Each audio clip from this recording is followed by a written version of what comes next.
Shalom, everyone. I just got so excited. I had such a fabulous thought. I wanted to share it with everyone. You read the Parsha, and every once in a while you're able to see something that directly correlates to things that are going on around us. Sometimes things stand out so much that it's as if the whole Parsha was written just for what's going on now. So we had Parshat Shlach, and we go to Korach. In the Midbar, Hashem perfected a nation. Every weakness was chipped off. Every strength was strengthened in order to bring us into Eretz Yisrael as on a higher level as possible. So in Shlach, we saw what happens when one doesn't believe in oneself. In Parshas Korach, we see what happens when somebody believes in himself much too much. In Korach, what do you mean we didn't believe in ourselves? Well, first of all, why did the Meraglim cry out? Why did all of Am Yisrael cry out and want to go back to Mitzrayim? Makes no sense. We saw in Mitzrayim we were slaves, and we defended ourselves and rose up against one of the mightiest nations in the world, from nothing to leaving there with gold and riches and agalot. We saw how Hashem was able to battle from A to Z and handle absolutely everything. Now we come to Eretz Canaan, Eretz Yisrael, and all of a sudden we're afraid. What do you think? Hashem lost his kochot? We left God back in Mitzrayim. God only exists in Mitzrayim. Why are we afraid? So the answer is, of course we realize that Hashem is all-powerful and can battle and win any battle. But we started thinking to ourselves after a couple of sins in the Midbar, after Chet HaEgel, we started to think that we're not going to make it. We're not on the level. We're just going to keep making mistakes. And it's Eretz Ochelet Yoshvea. To live in Eretz Yisrael is such a high level, and we'll never be on that level. We're just going to get punishment after punishment after punishment. We can't make it. We can't do it. So that was the sin, not to believe in oneself. And when somebody doesn't believe in oneself, what was the punishment? To wander around the Midbar, sort of waste their lives, 40 years, and to eventually die, not to move up to the next level. And so too, when a person doesn't believe in themselves, they can never reach their potential. They end up wallowing around from place to place, never really rising up to where they could go. Rather, one needs to believe that we can, or not only that we can, but Hashem wants us to, and that Hashem will make it possible. We just need to believe in ourselves, believe in Hashem, and move forward. This week's Parsha Korach is what happens when you believe in yourself too much. When you think, yep, I can do it, I should be doing it, he shouldn't be doing it. I should be the one in charge. Why is he in charge? And when that happens, you have a Korach, a Datan, Va'aviram, that rise up too much, too fast, and demand much too much. And what is the result of that? The result, when one causes a ruckus, fights up against everything, they bury you. They come after you and they literally bury you. A mouth opens up from the Adamah and they fall in and you become buried. Now, we talk about Moshe Rabbeinu.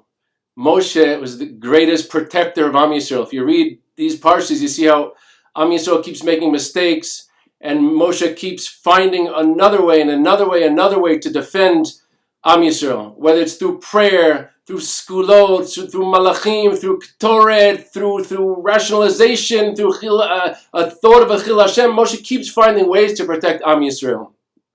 He keeps managing. And if you have to go back and say who else was a great sanagor, Shalom Yisrael, you think of Rav Levi Yitzchak. Now all you need to do is open any Jewish religious newspaper or website, and you'll see the focus on that all of a sudden they found the exact grave of Rav Levi Yitzchak Meberdichev.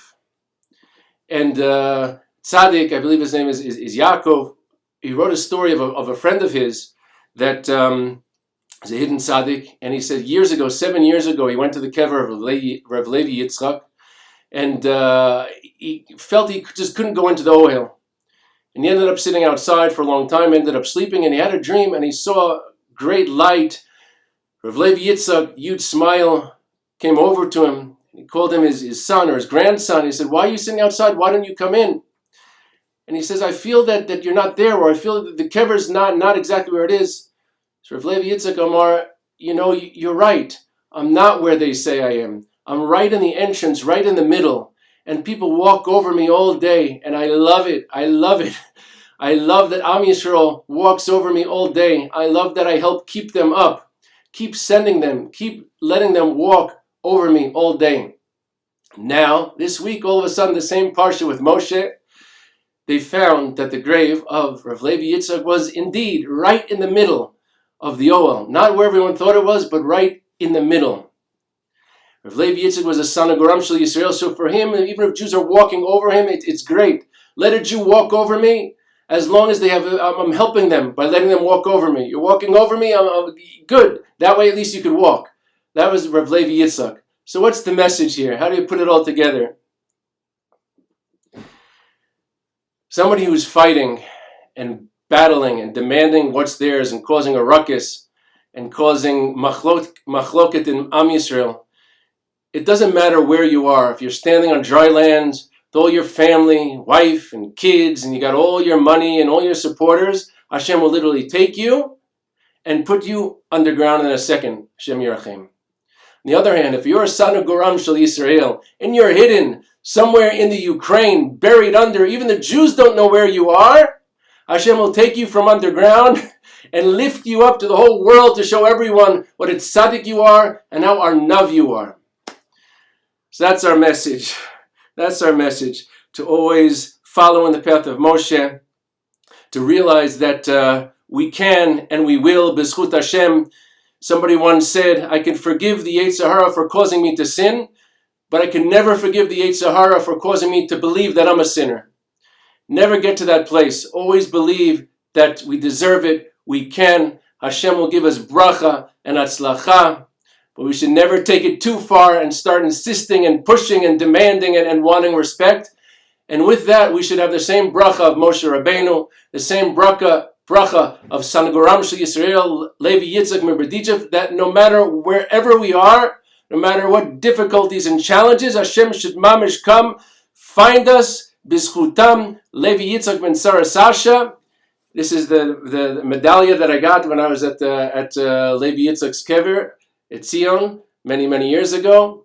So bizchut hamatbea hazeh, bizchut the Reb Levi Yitzchak ben Sarah Sasha, Hashem should find us, all the anavim, wherever they are, and mamash lift us up from atzarot as if we're underground, and lift us up, min ha-meitzar karatiyah, anani b'merchav yah. Hashem should send us all a great Yeshua, us and all of Am Yisrael.